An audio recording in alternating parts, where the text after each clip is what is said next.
नमस्कार दोस्तों, मैं अजय शर्मा आपका स्वागत करता हूं मेरे YouTube चैनल पर जिसका नाम है इन्वेस्टिंग सोच समझकर। आज हम इस वीडियो में बात करने वाले हैं कि किसी भी स्टॉक में इन्वेस्ट करने से पहले उस स्टॉक से रिलेटिव इंपॉर्टेंट पैरामीटर्स को चेक करना बहुत जरूरी होता है, जिससे आपको पता चलेगा कि कंपनी का वैल्यूएशन सही है या नहीं। इसके साथ हम किसी भी स्टॉक को बाय करने के लिए जो प्राइस दे रहे हैं वो प्राइस ज्यादा है या कम है, या सही प्राइस पर उस स्टॉक को खरीद रहे हैं, ये भी हम इन पैरामीटर्स को चेक करके जान सकते हैं। इसके लिए वॉरेन बफेट ने भी कहा है कि प्राइस इज व्हाट यू पे, value is what you get, यानी कीमत वह है जो आप चुकाते हो, मूल्य वह है जो आपको मिलता है। इसका मतलब यह है कि जिस भी प्राइस में आप किसी कंपनी का शेयर बाई कर रहे हो, तो क्या उस कंपनी में उस प्राइस के अनुसार वो पोटेंशियल है कि वो कंपनी भविष्य में हमें अच्छे रिटर्न बना के दे सकती है। तो कंपनी का पोटेंशियल हम फंडामेंटल एनालिसिस में इंपॉर्टेंट पैरामीटर्स का एनालाइज करके पता लगा सकते हैं। तो आज की वीडियो में इन इंपॉर्टेंट पैरामीटर्स जैसे market cap, P ratio, ROE, ROC आदि को एनालाइज करना सीखने वाले हैं। मैं आपको आसान तरीके से इन सभी को एनालाइज करना बताऊंगा। तो फंडामेंटल पर ये मेरा सेकंड वीडियो है। फर्स्ट वीडियो मैंने चैनल पे बना के डाल रखा है, जिसका लिंक मैंने इस वीडियो के डिस्क्रिप्शन में दे दिया है। तो वो वीडियो भी आपने अभी तक नहीं देखा है तो वो वीडियो देख लीजिए, ताकि आपका फंडामेंटल कंप्लीट हो जाए। और फंडामेंटल पर ये दोनों वीडियो देखने के बाद आप भी फंडामेंटल एनालिसिस करने में एक्सपर्ट हो जाओगे। और वीडियो स्टार्ट करने से पहले आपने अभी तक मेरे चैनल को सब्सक्राइब नहीं किया है तो सब्सक्राइब कर लीजिए और बेल आइकन को भी दबा दीजिए, ताकि ऐसे ही नए स्टॉक मार्केट रिलेटिव वीडियो आपको मिल सके। तो ये वीडियो भी काफी इंटरेस्टिंग और नॉलेजेबल वीडियो होने वाला है, तो वीडियो लास्ट तक देखिए। तो सबसे पहले शुरू करते हैं मार्केट कैप से। आखिर ये मार्केट कैप का मतलब क्या होता है? देखिए, किसी भी कंपनी के मार्केट कैप का मतलब होता है उस कंपनी की टोटल वैल्यू कितनी है, कि अगर हम उस कंपनी को खरीदने की सोचें तो हमें उस कंपनी का कितना प्राइस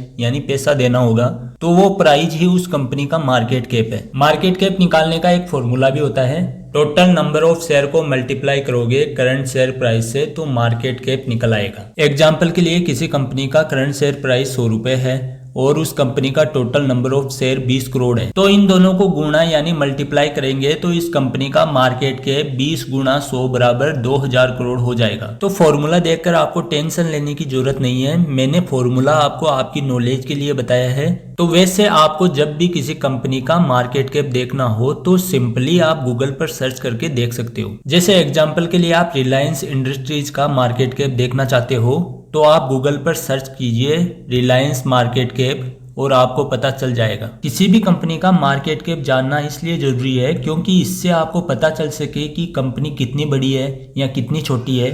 तो आप सबसे पहले जब सर्च करेंगे कि कंपनी का मार्केट कैप क्या है, तो इससे आपको ये पता चल जाएगा कि कंपनी कितनी बड़ी है। मान लीजिए कंपनी बहुत बड़ी है तो वो कंपनी उतनी ही कम रिस्की होगी, लेकिन वहां पर उतने ज्यादा रिटर्न्स नहीं मिल पाएंगे। जबकि मान लीजिए कंपनी छोटी है, 7000 करोड़ 8000 करोड़ की कंपनी है, तो वहां पर आपका रिस्क तो बढ़ जाएगा लेकिन आपको रिटर्न्स भी ज्यादा मिलने के चांसेज होंगे। उसके लिए हमें और भी फैक्टर देखने होंगे। तो इस तरीके से आपको कंपनी के साइज के बारे में पता चलेगा, जो कि हमें बताता है मार्केट कैपिटलाइजेशन। अब जब आपने मार्केट कैपिटलाइजेशन देख लिया है तो इसके बाद नेक्स्ट फैक्टर जो आपको कंपनी का देखना चाहिए वो उसका रिटर्न ऑन इक्विटी होता है। शॉर्ट में बोले तो आरओई, यानी कंपनी अपनी इक्विटी कैपिटल पर कितना रिटर्न बना के दे रही है। मतलब कि कंपनी जितना प्रॉफिट कमा रही है उस प्रॉफिट के हिसाब से कंपनी अपने टोटल शेयर होल्डरों के द्वारा निवेश की गई अमाउंट पर कंपनी कितना रिटर्न कमा के दे रही है। ये हमारे लिए जानना जरूरी है। ये जनरली 15% से ज्यादा होना चाहिए। वैसे कुछ कंपनियों में अलग हो सकता है, लेकिन जनरली किसी भी कंपनी का आरओई रिटर्न ऑन इक्विटी जितना ज्यादा हो वो कंपनी उतनी ही अच्छी मान जाती है। आरओई निकालने का फॉर्मूला होता है net income divided by share holders equity. इसके बाद हम ईपीएस रेशियो को समझते हैं। ईपीएस रेशियो का मतलब होता है अर्निंग पर शेयर। इसके नाम से ही आप समझ चुके होंगे कि कंपनी अपने शेयर पर कितना कमा के दे रही है, इसको बोला जाता है अर्निंग पर शेयर। और ईपीएस निकालने का फॉर्मूला फॉर्मूला होता है net income divided by total number of share equally EPS ratio.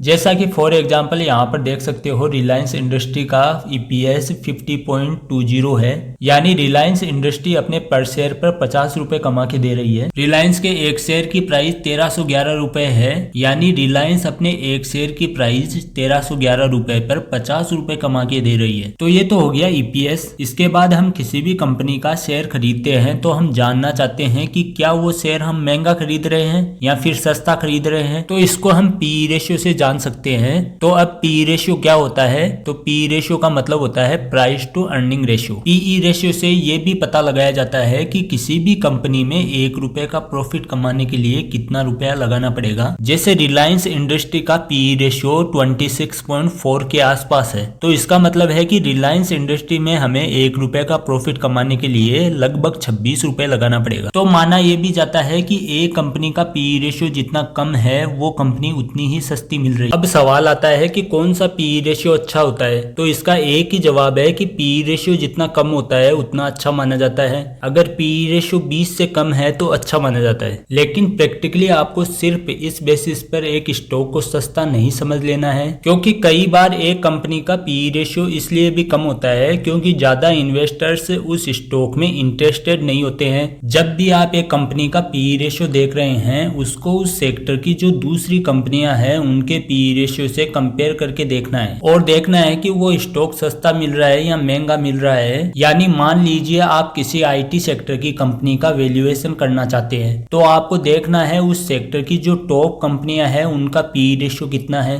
और उस सेक्टर की 3 से 4 कंपनियों के पीई रेशियो का एवरेज निकाल लीजिए और उसके बाद जिस कंपनी का आप एनालाइज करना चाहते हैं उससे कंपेयर करके देखिए। अगर उस कंपनी का पीई रेशियो कम है तो ये स्टॉक सस्ता मिल रहा है और अगर ज्यादा है तो इसका मतलब है कि स्टॉक महंगा मिल रहा है। और पीई रेशियो का फॉर्मूला होता है share price divided by EPS. और आगे बढ़ने से पहले दोस्तों वीडियो को शेयर एंड लाइक कर दीजिए, और बहुत मेहनत करके आपके लिए वीडियो बनाते हैं। सो दोस्तों आपसे रिक्वेस्ट है प्लीज चैनल को सब्सक्राइब कर लीजिए। अब बात करते हैं बुक वैल्यू की। तो बुक वैल्यू से हमें यह पता चलता है कि एक कंपनी के बंद हो जाने पर एक शेयर के बदले में कितना वैल्यू मिलेगा। जैसे रिलायंस इंडस्ट्री का बुक वैल्यू 606 रुपए है, यानी अगर रिलायंस इंडस्ट्री बंद हो गई तो आपको एक शेयर के बदले में 606 रुपए मिलेंगे। इसके बाद किसी कंपनी के वैल्यूएशन के लिए जो नेक्स्ट रेशियो यूज किया जाता है वो है प्राइस टू बुक रेशियो। ये रेशियो हर इंडस्ट्रीज में यूज नहीं किया जा सकता है, क्योंकि प्राइस टू बुक रेशियो में हम एसेट्स का यूज करते हैं। ये रेशियो सिर्फ वहीं पर यूज होगा जहां पर कंपनी के पास ज्यादा एसेट्स है, यानी कंपनी ऐसा कोई बिजनेस करती है जहां पर बहुत ज्यादा खर्चा होता है चाहे किसी बिजनेस को करने के लिए। मतलब मान लीजिए कोई एक रिन्यूएबल एनर्जी सेक्टर की कंपनी है जिसका पीबी रेशियो 15 है, दूसरी एक रिन्यूएबल एनर्जी सेक्टर की कंपनी है जिसका पीबी रेशियो 10 है। यहाँ पर दोनों सेम सेक्टर की कंपनी है और दोनों ऐसे सेक्टर की कंपनी है जहाँ पर बहुत ज्यादा एसेट्स लगी हुई है, बहुत ज्यादा पैसा उस बिजनेस को करने में लगा हुआ है। तो इन दोनों को कंपेयर करके देख सकते हैं कि इसमें जिसका पीबी रेशियो कम है आप ये समझ सकते हैं कि वो कंपनी हमें सस्ती मिल रही है। इसको आप ऐसे समझिए कि पीबी रेशियो जितना कम हो वो उतना ही अच्छा है। इसके बाद आता है debt to equity ratio. Debt to equity ratio भी बहुत ही इंपॉर्टेंट रेशियो होता है, क्योंकि इसे भी देखकर हम कंपनी के बारे में बहुत कुछ पता लगा सकते हैं। देखो डेटर वो होते हैं जो कंपनी को उधार देते हैं ब्याज के बदले में, और इक्विटी वो होती है जो कंपनी को ओनरशिप के बदले में पैसे देते हैं। इक्विटी होल्डर कंपनी के मालिक होते हैं और डेटर जो होते हैं वो कंपनी के कर्जदार होते हैं। और यहाँ पर आप खुद ही लॉजिक लगाओ, अगर कंपनी के डेटर ज्यादा हो जाए यानी कंपनी ने ज्यादा लोगों से उधार ले रखा है तो वो भी कंपनी के लिए अच्छा नहीं है। अगर कंपनी के बहुत सारे मालिक हो जाए तो वो भी कंपनी के लिए अच्छा नहीं है। तो डेट टू इक्विटी रेशियो जो होना चाहिए वो एक बैलेंस रेशियो होना चाहिए, और इसका पता हम डेट टू इक्विटी रेशियो देखकर लगाएंगे। अब जैसे यहाँ पर हम रिलायंस इंडस्ट्री के ही शेयर को देखें तो यहाँ पर इसका डेट टू इक्विटी रेशियो दिया हुआ है 0.44, यानी डेट नीचे है और इक्विटी ऊपर है। यानी इसका मतलब ये है कि लगभग 1 रुपए की इक्विटी पर लगभग 44 पैसे का रिलायंस इंडस्ट्री ने कर्जा ले रखा है। कर्जा जितना ज्यादा होगा कंपनी के लिए उतना ही बुरा है, क्योंकि कर्जा ज्यादा होगा तो कंपनी को ज्यादा ब्याज चुकाना पड़ेगा, ज्यादा इंटरेस्ट देना पड़ेगा, जो कंपनी की ओवरऑल ग्रोथ के लिए अच्छा नहीं है। तो कौन सा debt to equity ratio best होता है? अब देखो सिंपल सी बात है, जितना डेट टू इक्विटी रेशियो कम हो उतना अच्छा है। यहाँ पर इसका डेट टू इक्विटी रेशियो सिर्फ 0.44 का है, मतलब कि कंपनी के पास 1 रुपए रुपए की इक्विटी पर सिर्फ 0.44 का कर्जा ले रखा है। इससे ये भी पता चलता है कि कंपनी अपने बिजनेस को बढ़ाने के लिए फ्यूचर में और कर्जा ले सकती है और अपने बिजनेस को और बढ़ा सकती है। अब मतलब साफ है कि जितना डेट टू इक्विटी रेशियो कम हो उतना अच्छा है। इसके बाद नेक्स्ट चीज जो देखनी होती है वो होता है कंपनी का रिटर्न ऑन कैपिटल एम्प्लॉयमेंट यानी ROCE। मैंने आपको बताया था एक कंपनी के पास दो तरीके से पैसे आते हैं, एक होता है अपनी इक्विटी बेचकर, दूसरा होता है लोन लेकर। तो अगर मान लीजिए किसी कंपनी ने इक्विटी भी सेल की है और साथ साथ में लोन भी लिया है, तो अगर हमें ये जानना है कि कंपनी अपनी इक्विटी और अपने लोन दोनों को मिलाकर कंपनी के पास जो पैसा है उस पर कितना रिटर्न बना के दे रही है, तो इसके लिए हमें उसका ROCE यानी रिटर्न ऑन कैपिटल एम्प्लॉयमेंट देखना होता है और ROCE जितना ज्यादा होता है उतना अच्छा माना जाता है। इसके बाद बात करते हैं करंट रेशियो की। तो इसका मतलब है कि जो भी कर्जा कंपनी के ऊपर है वो कर्जा कंपनी अपनी एसेट्स से चुका सकती है या नहीं, ये हमें करंट रेशियो से पता चलता है और करंट रेशियो जितना ज्यादा हो उतना अच्छा माना जाता है। और अगर एक से कम किसी कंपनी का करंट रेशियो है वहां पर रिस्क बहुत ज्यादा माना जाता है। अब देखो इसके अलावा एक और इम्पोर्टेंट चीज होती है वो है डिविडेंड यील्ड। जैसे आपने यहाँ पर देखा होगा डिविडेंड यील्ड नाम से एक परसेंटेज है